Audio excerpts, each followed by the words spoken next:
Welcome to Moving Conversations, a podcast for movement professionals by movement professionals. If you coach, train, or teach movement, Pilates, or fitness, then this podcast is for you. With more than 60 years of experience in fitness and Pilates, your hosts, Brian Ritchie and Nora St. John, explore the science of human movement, diving deep into the facts, myths, and common misconceptions, hoping to spark thought and conversation about how we view fitness and movement. Now, let's jump into Moving Conversations. And welcome back to Moving Conversations. I'm Brian Ritchie. Joining me as always, Nora St. John. Good morning, Nora. How you doing? Very well, Brian. How are you? Doing good. Yeah, it's been feels like a very long week.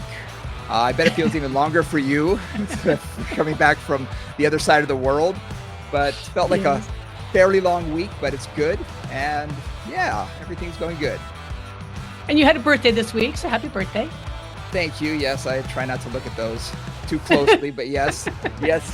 As my wife says, another year around the sun. So made another one. Yeah. So happy about that. Good. You know, the alternative's not so good. So, but it's good. We're glad you're here. I tell two things I've told clients, you know, when they say getting old sucks, it's like it beats the alternative. Yep, exactly. Absolutely. And one of my 80-year-olds used to always say, as long as I'm on the green side of the grass, it's okay. I was like, wow, okay. I'll go with that. I was like, I like that. Stay on the green side of the grass. All right. That's great. Well, today's topic, we discussed about coming back and doing some deeper dives for people who are just now discovering the podcast. We wanted to do a little bit deeper dive, and we figured, why not cover this topic? Because you and I literally just covered this topic for Level Up Movement, for an online mastermind class, they call it.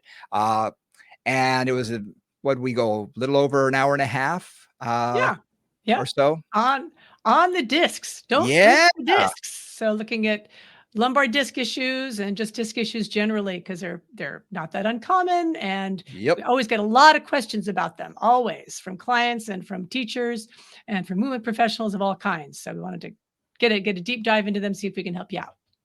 Yep. And if you're interested in checking that out, go to Level Up Movement, and that's spelled differently. So you guys know the movement is MVMT. So levelupmvmt.com. And if you just look up low back, we will be there.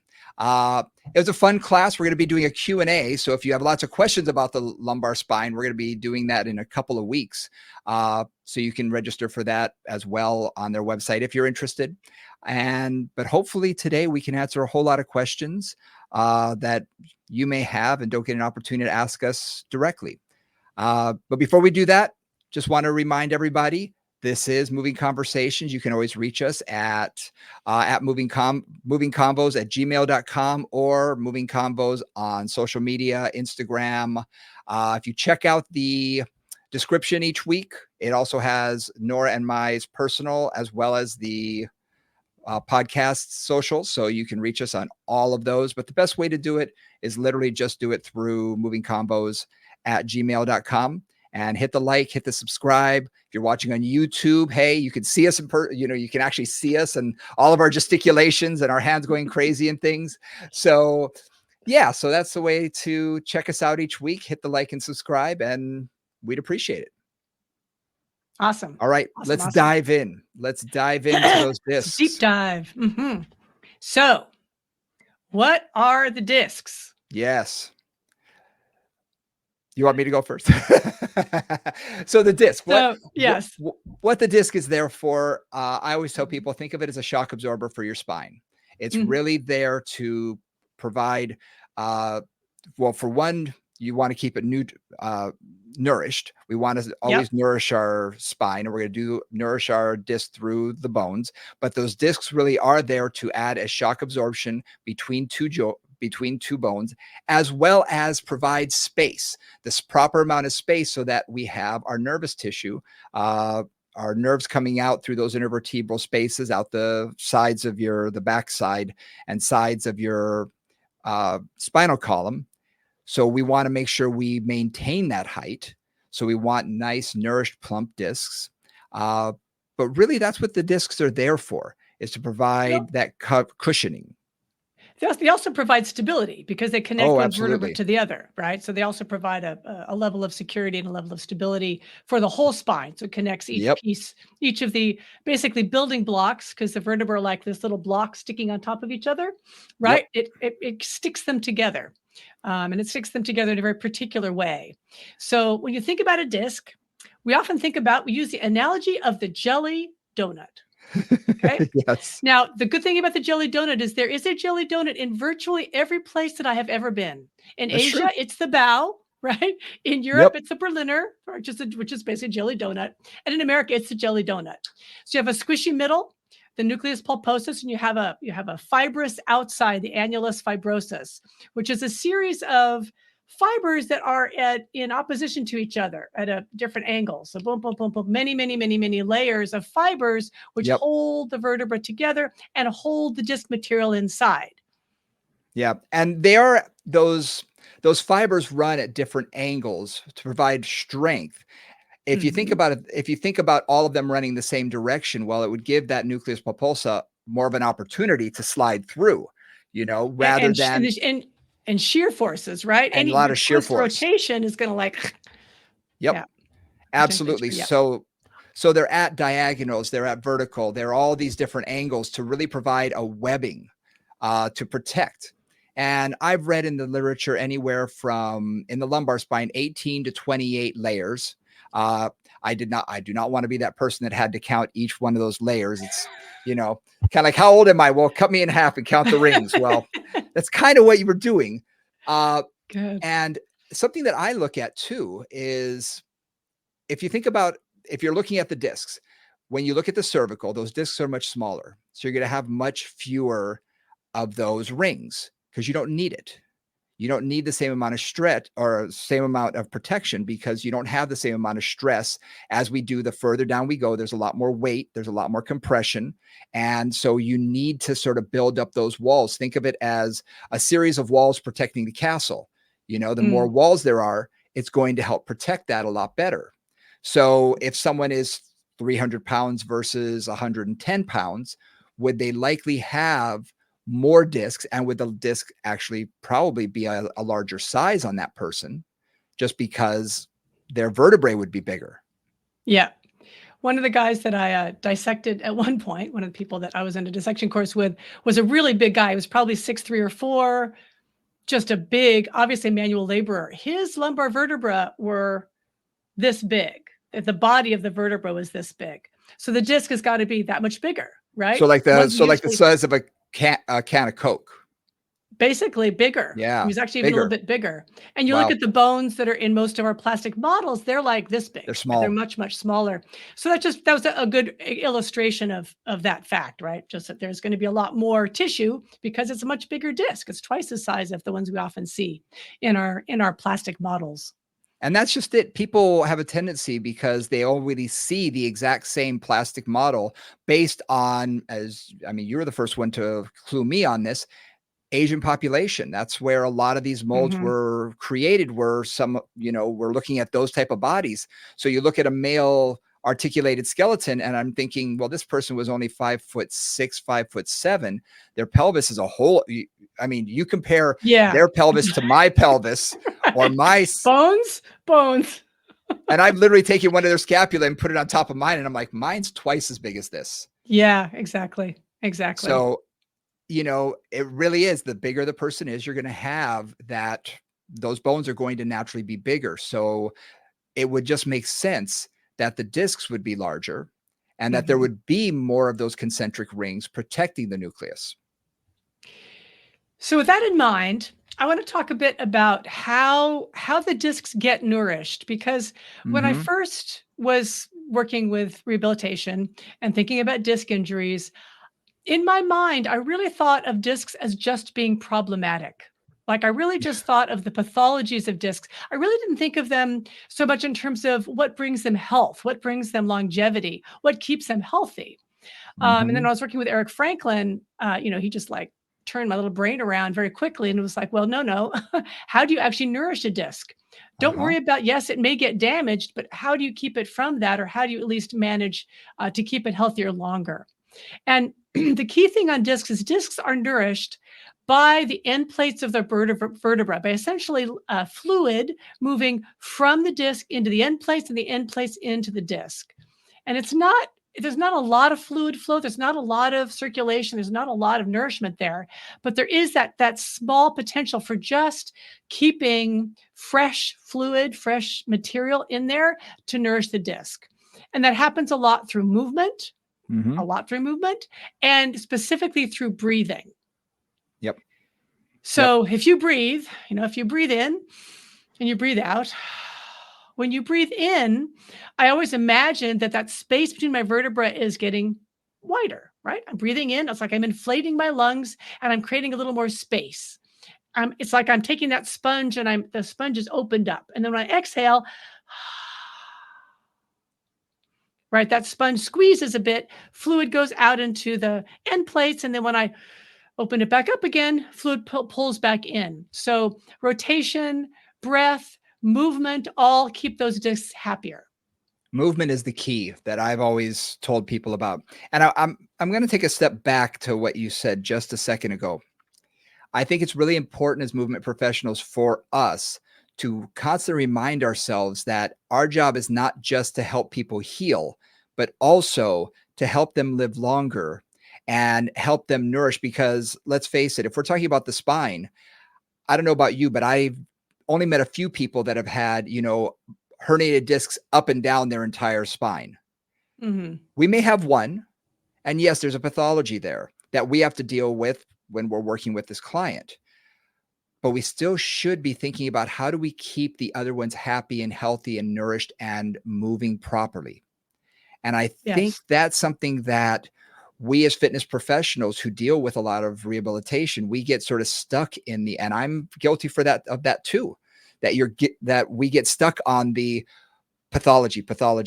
Here's our limitations, rather than saying, okay, yes, we have some limitations, but we still need to keep everything else healthy. We need to take a look at the entire unit, the entire spine, the entire body, and make sure we're giving it the health, the nourishment that it needs with movement.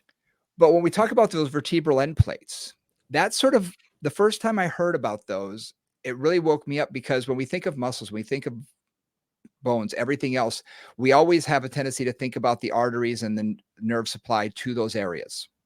Okay. We think of the arteries, we think of the veins. This doesn't have that. We get all of our nourishment through those end plates on the top and bottom of the adjoining vertebrae.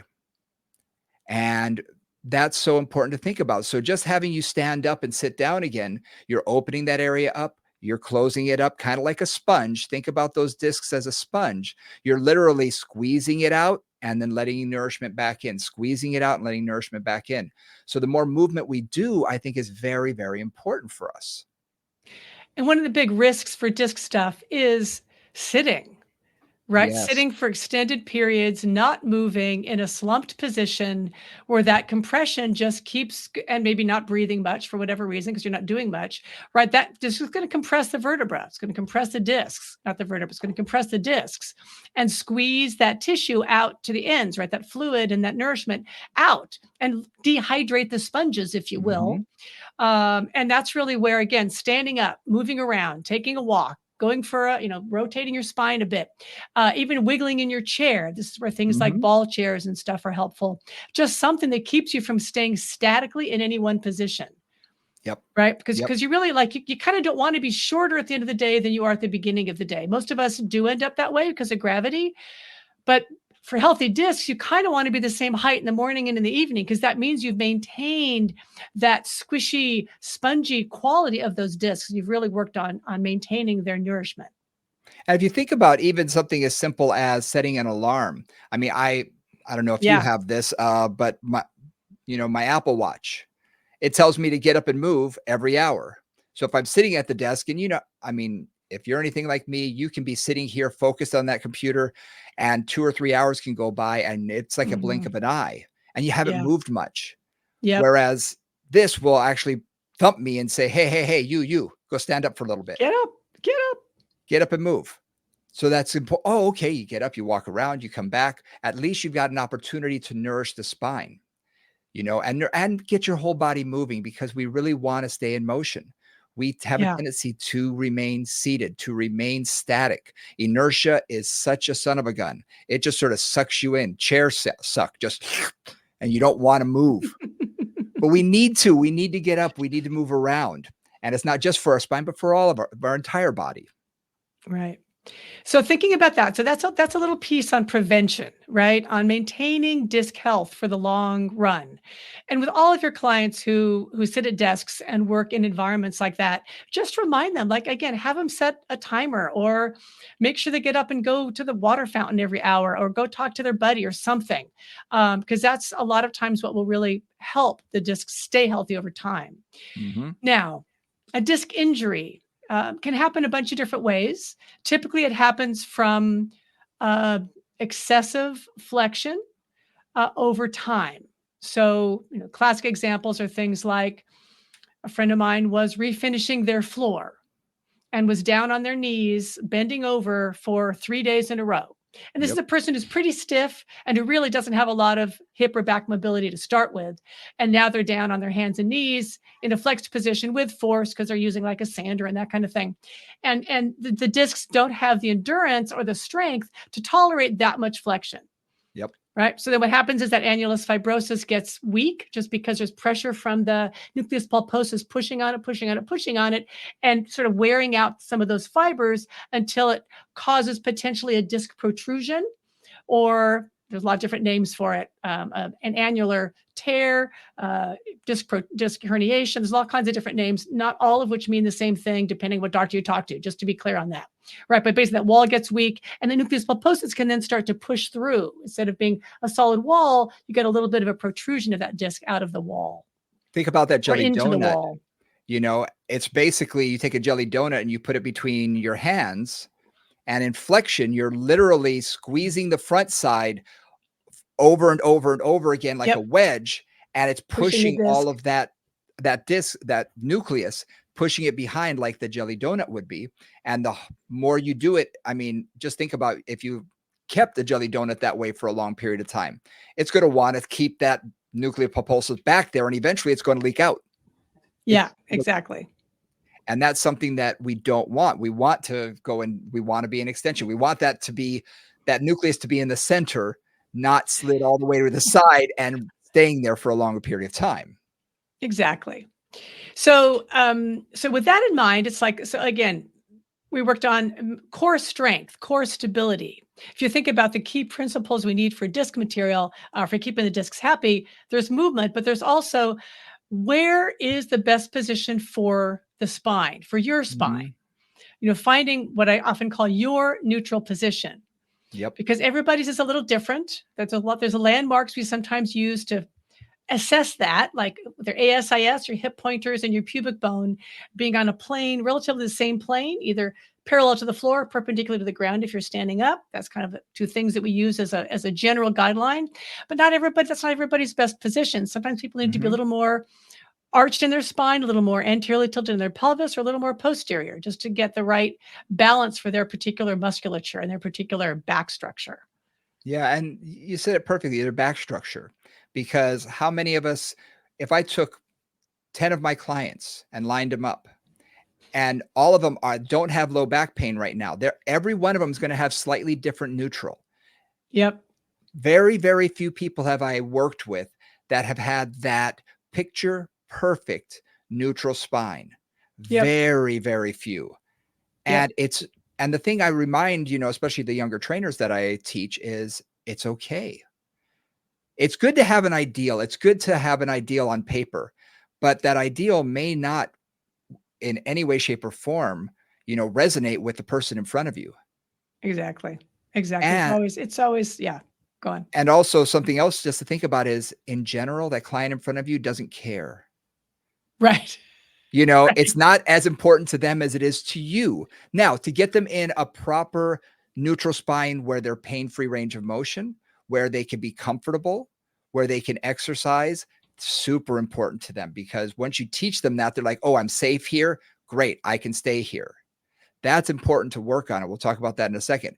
But trying to get them into that, traditional, optimal neutral spine, we don't need to, Right. The key thing there is exactly what you said, is you're trying to find, and we're talking about an acute disc injury here when we start this conversation. All right. We're starting with somebody who has low back issues, who has back pain, who probably has some nerve symptoms down into their hip or their thigh or their foot, right? There's some clear pain going on that wants to be managed.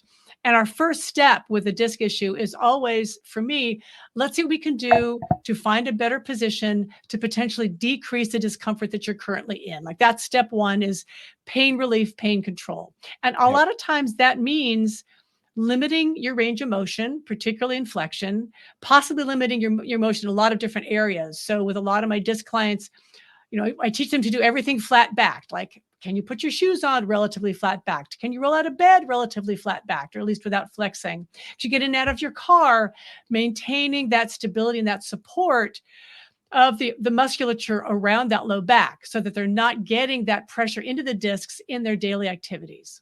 Yep.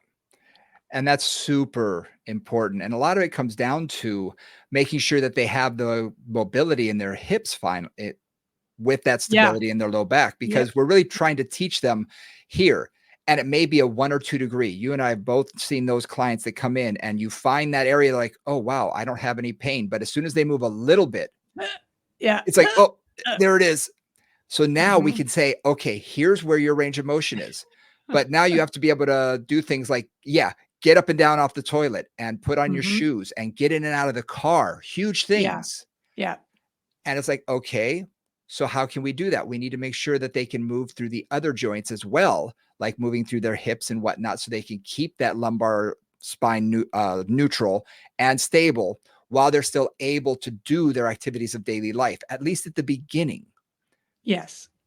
One other thing, so this gives us to that point of, a lot of times when I've got clients with a low back disc problem, I'm not doing spinal mobility particularly with them, right? I'm mostly working on stability for days, marching, very simple, all fours, pulling the abdominals in, seated, finding that neutral, standing, finding that neutral. That's a lot of where I'm working. But that doesn't mean I'm not doing other things. So along with that, for example, I can work on a neutral squat. Right. And it can be a very low, it doesn't have to be a deep squat. It can be a very short squat, if you will, but just how you're going to get up and down, maintaining that position of the back while strengthening and working on the mobility and the stability of the hips.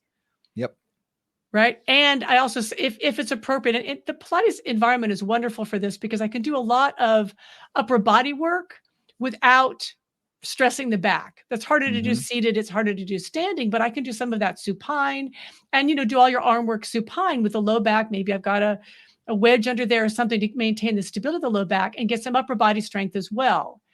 Because if the upper body is weak, that stress will go into the low back. If the lower body is weak or tight, that stress will go into the back. And so working on those other parts of the body that I can address will often then have a beneficial impact on that low back. And teaching them those spinal stability exercises, there are a lot of them that they can do at home, even something as simple as marching, because how many of us have the client who can move one leg perfectly well and the other side, as soon as they go to move it, their spine wants to shift out, it wants to flatten, it wants to arch. And just teaching how to do simple marching can be a lifesaver for them. And I love teaching things even on the reformer, where you can get them to squat and work on that hip flexion, almost like they're pulling their knees in, but guess what? The springs are actually pulling them in. So they can be reminded, oh, here's what I need to do. Here's how I need to move my hips. Here's how to move them properly. And it's a great way to introduce that. So they say, oh, okay, I can feel this. So that when I eventually want to take them into more of a standing position or even a seated position where they're sitting and now they have to move a leg, they're like, oh, how do I lift that? They already know. Their body remembers. Exactly. One thing I want to say too about marching or any of those exercises is, if you can help them feel the stability or instability, you're going to be more successful, right? It's because a client could do marching and have no idea that their pelvis is doing what I always call the samba, right? Like, and you ask them if they feel like their hips are moving, and they're like, no. right? I mean, that's very, very typical with that. So putting your hands under the low back to make sure it's staying stable, or even under kind of the sides of the hip, not underneath the butt itself, but kind of under the side of the hip. They can often feel, oh yeah, no, it's moving. I'm getting more pressure on my hand when I lift my right leg and less on my left leg. They can really keep that pressure even, or put a towel roll or something under the low back. So they've got that feeling, that proprioceptive feedback, tactile feedback, which can really help them to know, where am I?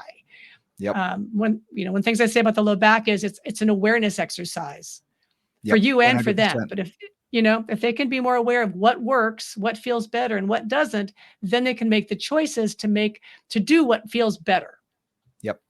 One of the things I like to do in that position for the marching and things of that nature is I'll actually tell them to not push down on their opposite leg, because that will always want them to twist their hips. So, and that's something that's very typical. Instead of using our core to actually lift the leg, we have a tendency to push down on the opposite leg to draw that other knee in and use just the hip flexor. So I'll start them by putting my hands under their feet. And I'll say, now lift one leg. And I say, don't push down, don't push down. So I can feel it. And they can also feel that they're pushing into my squishy hand. They're like, oh, and I joke with them, you break my fingers, I charge you extra. It lightens the mood, but then they're like, okay, they get it. They can feel that. And then I'm like, anchor that feeling. Yes, exactly. For me, a lot of it is getting them to be able to feel their own body, because if their hands are under their back or on their hips or wherever, they're still using their common senses. They're using their tactile senses, which is important at first. But I want them to really get into, okay, feel what should be working. Can you feel as soon as they lighten up on that foot, it's like, oh, I can feel my core. My abs are really engaging. Good. Keep that feeling. And then work from there. Because now I could say, okay, can we do this? Can we do that? Can you lift one leg up, then the other leg up? And they can feel that stability and not moving. And it's an easy way for them to get into that and go, oh, I feel it now. I love that, because one of the things that I've always said about really physical training anyway, but particularly about Pilates, because that's been my primary discipline, is it is an awareness practice. And with low back, man, if I can get somebody to be in their body, to feel what their body's doing, that's where the change happens. And the wonderful thing about both the personal training environment that Brian's in and the Pilates environment that I'm in is we have a lot of tools. I call it, this is going to sound a funny analogy, but Hansel and Gretel, right? Hansel and Gretel, like they go off to the Wicked Witch's house and they leave little crumbs to whatever, the little crumb situation. If the client doesn't have the experience, if they've never felt what you want them to feel, they can't find it. Maybe. Right? Like if they don't know what you're talking about, because a lot of times we're like, yeah, are you feeling this? They're like, sure. I don't know what you're talking about. Right? Clients want to make us happy. But if they can actually feel it and they get that feeling, oh, that's what it is. And then what I say is, if I can give them that sensation, help them find that through tactile feedback, through using certain tools, certain resistance in certain directions, whatever, all the tools that I've got, if I could give them the sensation and have them actually really feel it, then it's almost like, okay, now I want you to build the path to that feeling for yourself. Right, if that makes sense. And that's where the crumbs come in, the crumb analogy. I know you don't end up with the Wicked Witch's house and getting eaten, but basically the crumb analogy gets you to that sensation. Because once they've had the feeling, then they can find their way back to it. Bingo. Exactly. And that's really the important thing. How many times have we met the beginner trainer who has one cue for an exercise? Yes, exactly. And that's all they have is one cue. They got one. And while that's fine for 50% of their people or 30% or however many, and people are going to say, okay, yeah, I guess I'm doing it. You need to have 50, 60 different ways to say the same thing.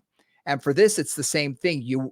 We need to lead them to where we need them to be so that they are feeling their body. So I'll use my hands, I'll use sticks, I'll use whatever it takes. Bands, balls, reformers, whatever, chairs, anything you can, unstable surfaces. Yeah. And also sometimes it's just changing the exercise. I remember one guy who came in, he could not for the life of him figure out while being supine what I was trying to get him to do. Could not. But when I took him to seated or standing, I could get him to feel it. I was like, okay, you know what? Fine. That's not the position for you. But instead of beating my head against the wall, which I did for a couple of weeks, thinking, come on, I've got to find a way. Finally, I was like, get up, just get up. Let's go over here.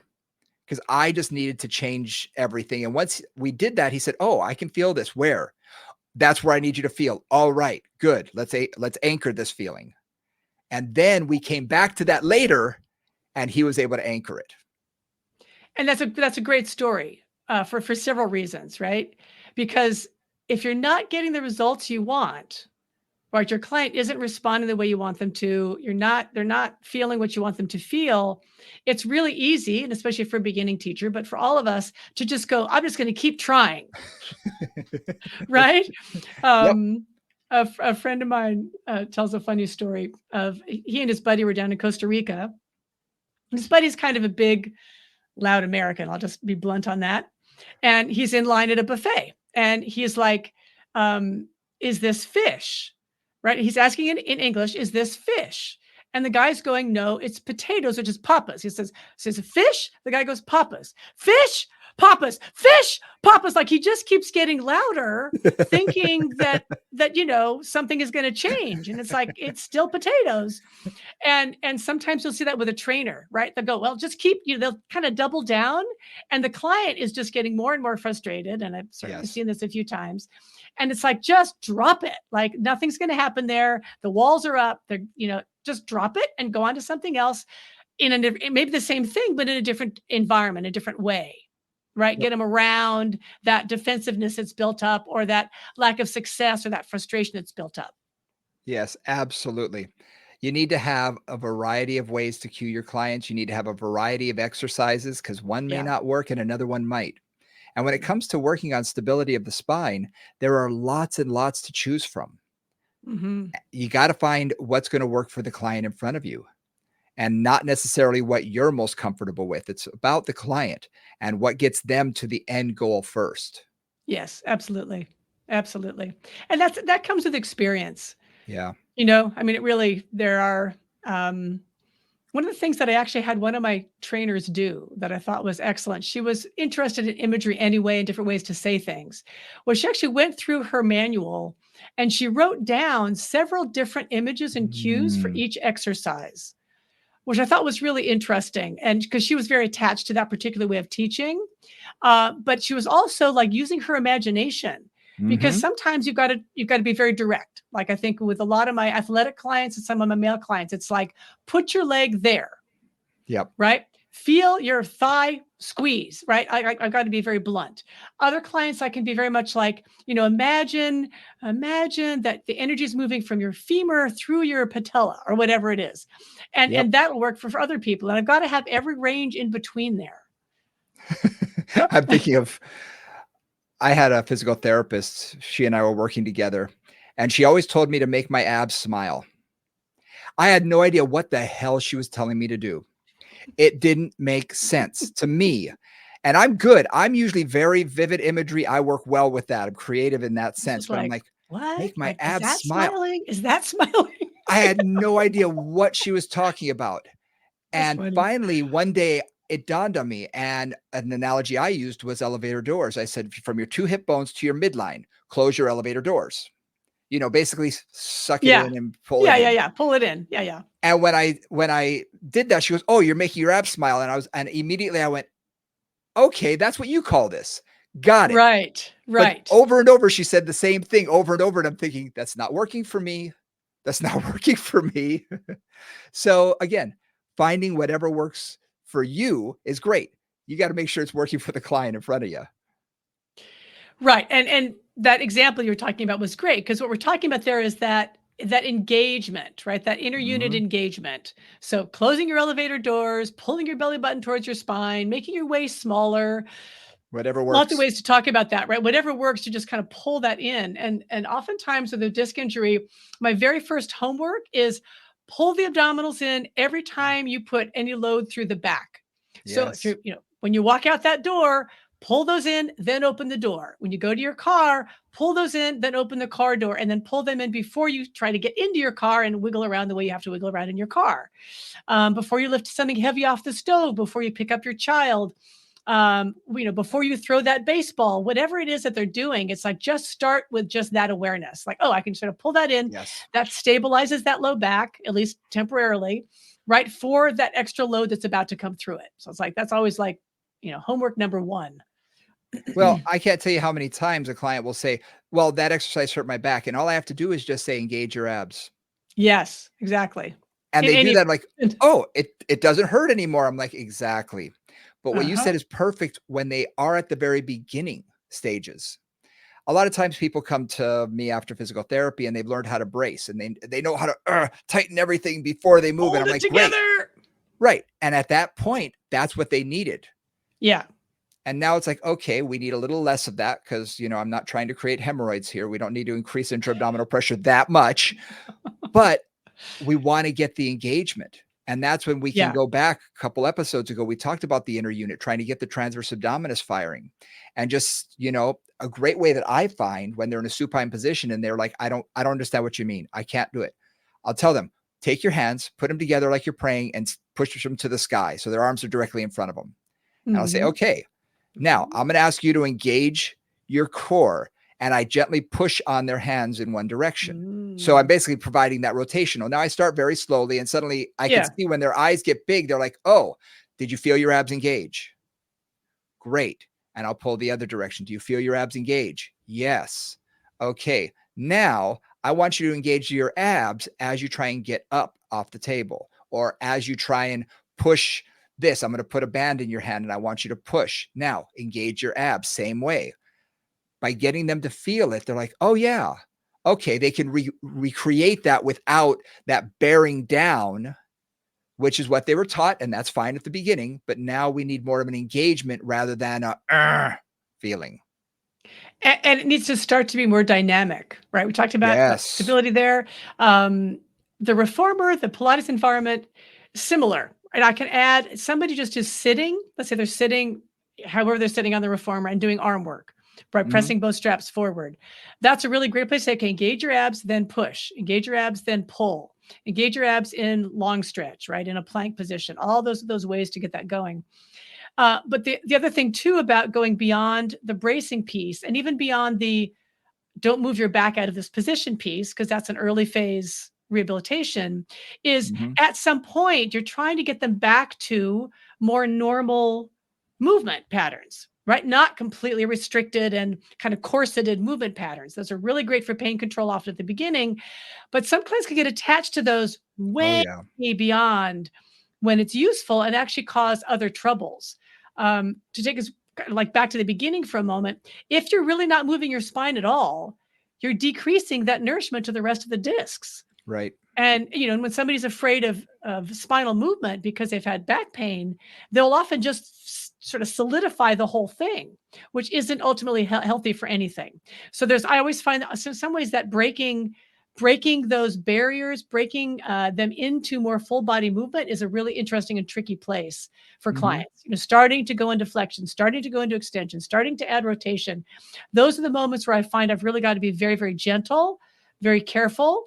I'll introduce one thing on a very simple level, small range of motion, and then I'll see how they respond that day, the next day, before I move on. And that's a great way to think about it. To take them from the bracing, it's super conscious. They have that conscious, I have to hold this as I open the refrigerator door. I have to hold this, whatever it is. And then when it's an engagement, I find there's a little less consciousness. They still have to be conscious a little bit and you remind them. But eventually you want all of that to come naturally and be unconscious. So they have more unconscious movement so that they can just pick something up or do something that you're asking them to do either here or they're picking up their child, they're putting on their backpack, carrying their briefcase, whatever it is, that they're not thinking about every single movement. Right. Now, when it comes to moving them toward better movement and more dynamic movement, which is our goal, obviously, what I try and do is introduce things in a step-by-step way, again, working with the hips to teach a little bit of hip mobility through marching or dropping the knee out to the side while maintaining a, safe neutral spine, etc. Just to introduce that rotation to come from the shoulders and the thoracic spine so that they're not trying to, really wrench on those discs in the lumbar spine, which really weren't designed to rotate much anyway. But by breaking it down a little bit, I can take them from a controlled environment where I can control their movement and limit their movement to a certain degree, because I want to keep them safe, especially when you're introducing rotation. You really have to be careful, because that sometimes can bother things. So limit that. You want a few degrees at a time and find out, like for me, I've got a disc issue. One way I rotate perfectly. The other side, if things are angry that day, it's like, oh, I can't go that far today. And that's okay. Respect it. But by starting at a limitation and beginning to build into that, then getting them into eventually more of a dynamic movement where I have them doing a pushing or pulling with rotation, with their legs stable in a standing position, which is much more functional in life. They can get into that and think, oh yeah, I can do this. Yeah. And after that, I can get them into things, thinking about playing sports or activities, or, because if a guy wants to go back to golf, I'm not going to get him into golf until I've taught all those steps leading up to that. Right.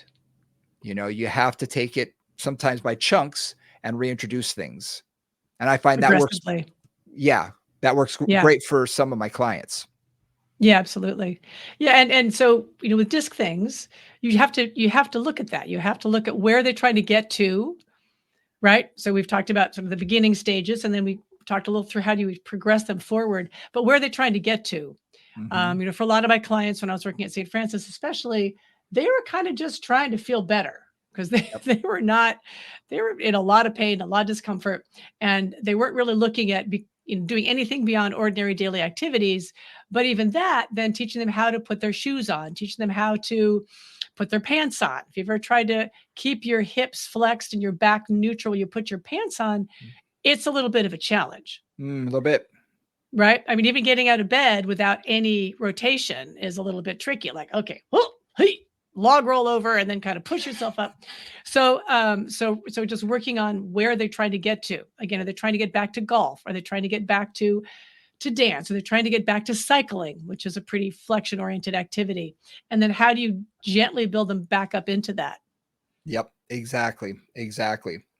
We should probably talk a little bit about different types of exercises and what is considered safe for these clients. My brain immediately goes, as most people do, to the McKenzie exercises that we've talked about before, which provide more of an extension. In general, if all they have is a disc issue, now there are a lot of clients out there who have other things. Yes. And these are my younger clients. I find my under 40 will often, if they have a disc issue, oftentimes it'll just be the disc issue. If they're in their mid 50s, early 60s or something like that, I'm usually going to assume that they have other contributing factors as well, not just the disc. So why don't we talk about pelvic bias a little bit and the position we want them to be in, because we talked about that a little bit. We do want them to be in more of an extension bias, where their back is going to have a little bit more of an arch, which is where neutral the McKenzie towards exercises. Extension. Right, exactly. As opposed to flexion. Yep. Exactly. So those McKenzie exercises, and you can find them online. You can Google those. Those are real easy. And I'll show some of those in our video version through showing some exercises. But I thought, let's talk a little bit about what we want to accomplish when we're working with these clients and the position that we sort of want them to be in during exercise. So remember we talked about the disc and how that jelly donut, right? Flexion is going to push that disc material back towards the spinal cord, and extension is going to do the opposite. It's going to push that disc material away from the spinal cord. And this is where, like a McKenzie exercise, the classic McKenzie exercise is kind of like a mini swan. Fairly relaxed, and your hands on your shoulders. You're just very gently pushing up into a gentle, not very, in fact, you're really trying to let the back go into extension as opposed to really supporting it from the front. And you're trying to use that to gently push that disc material away from the nerves, which are typically right in the back of the spine. And so when you're working with somebody, you're often looking at, how do I maximize neutral towards extension and minimize flexion? Yep. right? In whatever exercise choice I'm making. And also in terms of my strategies for having them either return to sport or return to their daily activities. How am I going to limit the amount of time they're spending in flexion? Yeah. And I think that's a great way to put it, is to limit, because you and I are in a little bit of flexion just sitting here. Yeah. We're in flexion a lot. I mean, try and use the bathroom on a low toilet without flexing your spine. You're not going to be very successful at it. It's just not going to happen. Or getting into a low automobile. It's just not going to happen very easily. So for me, a lot of times it's, okay, you're going to do that position for a little bit. Then I want you to come out of it and go into a rest position. Oftentimes I'll call it. So I love that mini swan idea. I call it the Sphinx, where they're on their elbows, and can drop into their, their hips stay on the ground, lifting their chest, but staying on their elbows. And I'll do that between exercises as a rest. They don't even know why they're doing it. And it's okay. I'll explain the reasoning, but it's not as important to them as it is for me to give them that and have them hold it for 30 seconds just to take that pressure off. And one of the, go ahead. Oh, just to give it a reset, right? Exactly. Because again, if you've done something or they've been sitting or they've been doing something, it just can reset that. Yep.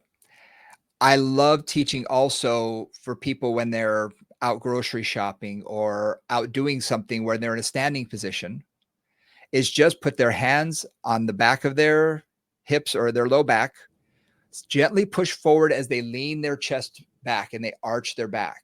Yeah, just a tiny little one of those moments, right? Like, and hold that. Standing. Yeah. Especially because, and I use the grocery store analogy just because I watch them and you think, well, I'm just standing here. You're not. You're bending over. You're reaching. You're grabbing the tomato. You're looking at this one. Then you're reaching over here, and you've got a lot of rotation.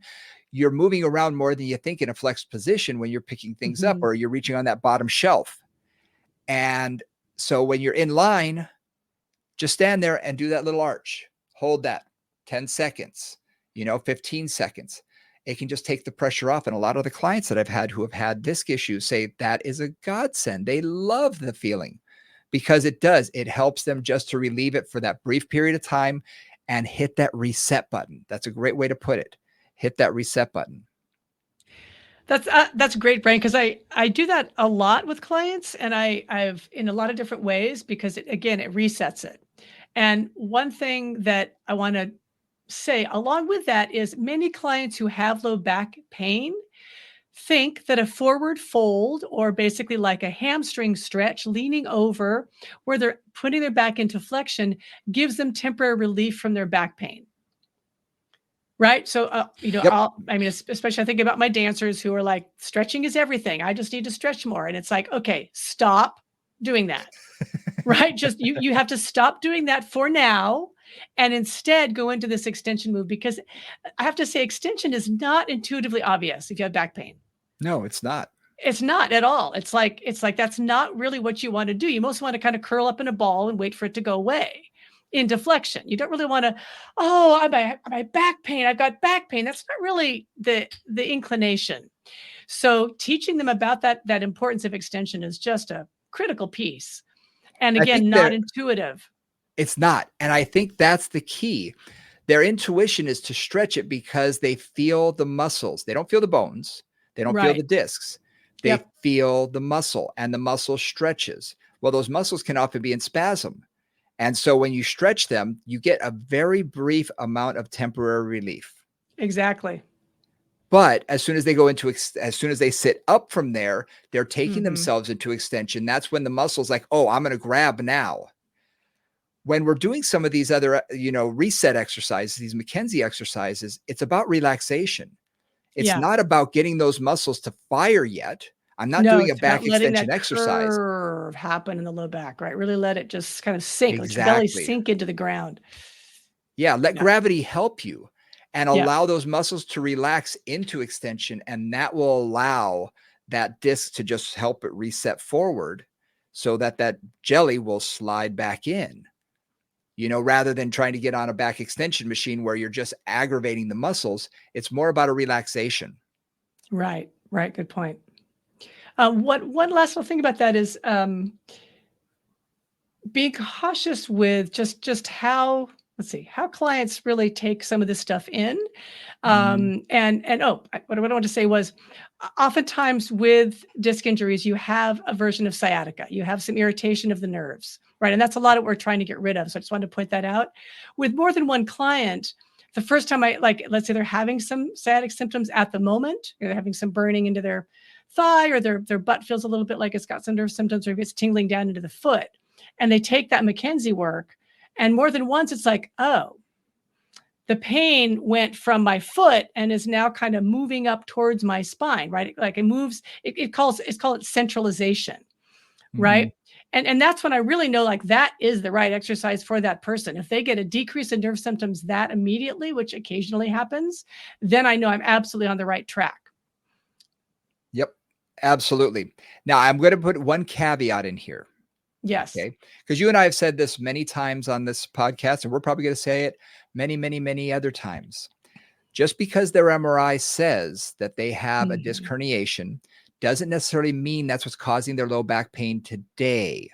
So if they do have a multitude of spinal, I'm just going to say contributing factors, whether it be stenosis, spondylolisthesis, spondylosis, whatever it is, if they have other contributing factors, you don't know for sure which one is causing it today. So extension may not be the best thing for them. If you find that doing some of these exercises seems to make things worse, well, guess what? Back off. Try the other way. And that's usually when that first session I have with them, I'll put them lying supine, or even before that, I'll ask, what feels better, sitting or standing? If they say standing, usually extension is going to feel better for them. If they say sitting, I sit and all the pain goes away. Flexion bias is going to be more comfortable for them. So listen and watch what they do and see what makes it feel better and what makes it feel worse. Sometimes just asking them, what makes it feel better? Oh, standing. Standing and walking makes it feel great. They need more extension. Oh, sitting down. As soon as I sit, all the pressure, I don't have that numbness down my leg anymore. Okay. Flexion seems to work better for that person. So listen to them. Really good, simple, a simple assessment tool. So just not everybody with a disc injury needs extension. Okay. Listen to their body. If it seems to make it worse, try the other way. Try more flexion based and just see if you can find that pain-free range of motion in their spinal, orientation or their bias that they need. So just something to take away for. And I know for me, I always feel like it takes me a couple of weeks, if I'm seeing somebody twice a week, to really get a clear view of what works and what doesn't. Because again, something could feel better while they're with me, but they could get more pain later that day or the next day or the next day. And I always ask when they come back, like, how did you do when you got home? How did you do the next morning? How'd you do the next day? If things are getting better, then I know I'm in the right track. If they said, oh yeah, when I got home, I was really in a lot of pain that night, the next morning, okay, I'm probably not on the right track. And this is why they call it practice, because especially the low back, it's you just gotta, you kind of hunt and peck, and then that's sometimes change. Sometimes a client can resolve one part of their back issue, and then another one suddenly becomes like the major troublemaker. And so you just got to stay aware, keep them aware, and you stay aware of what's happening there. And also, they're not trying to fool you. They're not. Right. They are trying to help you. However, I had one client coming into me, disc herniation. Is that all you have? Yep, disc herniation. Okay. Did you get an MRI? I like to see it just so I know there's nothing else, lingering. And they said, oh yeah, and I'll bring it in. Didn't bring it in. We're doing the exercises with extension. Nothing's working. Feels good, like you said, while they're doing it. Because again, exercise and movement can make people feel good, but it's making it worse. She has more pain. And finally, she brings in 3 weeks later her MRI. And in clear as day, it says stenosis and spondylolisthesis as well. Right. So immediately I realized I was doing the wrong thing. Took her into a different, position, more flexion based. Suddenly, within 2 or 3 sessions, oh my gosh, my pain is almost gone. It's like magic. It's like, well, we now have you in the proper position. So she wasn't trying to be, trying to hide anything from me. It's just she didn't have the clearest picture. And sometimes it's nice to have that clear picture. So if something's not working, try something else. See if that helps. Yeah, absolutely. And again, it's just, there's the pathology, which they may or may not know and understand and give you the accurate information about. And then there's their experience. And those are, again, as we've said many times, not always related. So then it's like, okay, try this, that doesn't work, try this. Okay, that works. Then I'm going to work on you in flexion. Even if you say you're coming in for a disc herniation, like maybe that's part of it, but that's not what's causing your pain. Or it's certainly, the usual things I do for that are not bring you relief. So, Exactly. Well, I think we did a nice deep dive today into disc issues. And again, if you want more, we covered this for 90 minutes and we showed a ton of exercises on Level Up Movement. We covered a ton of exercises on there. So if you want to see more, go to levelupmovement.com, put in low back, and it'll take you to the class that we just did. We also have that Q&A coming up. What's the date for that? 14th, I think it is. Let me take a quick gander as we look like, what is the date? Yep, the 14th of April. We're going to be doing that. So if you guys want to join us live, you can. It's sort of our version of Ask Me Anything, and it's a video version. So you can ask any questions about the discs that you want, and we'll be live on Level Up Movement and be able to answer any of those questions. And you can always get in touch with us again at movingconvos@gmail.com or through our socials at Moving Convos, all of our on Instagram or Facebook, Moving Conversations. Also, Nora and my socials are all on the course or on the description of on the website, whether it be Spotify or Apple Podcasts, whichever is your flavor of the month. So you can always catch us there. And if you're enjoying what you're hearing, please do us a favor, like, subscribe, hit all of those things, comment, say what you like, tell us what you'd like us to cover. The more you comment, the better it is for our algorithms as well, so that we can sort of rise up through the ranks. And we really do appreciate it. We appreciate everyone who listens. So thank you very much. And anything you want to cover before we take off? No, just check it out. This is like number 42 in terms of episodes. So, if there's anything you're interested in that we haven't talked about, go back through the repertoire and you may find something interesting. So thanks for joining us, and we look forward to seeing you next time. Absolutely. We'll see you next time. Thanks, guys.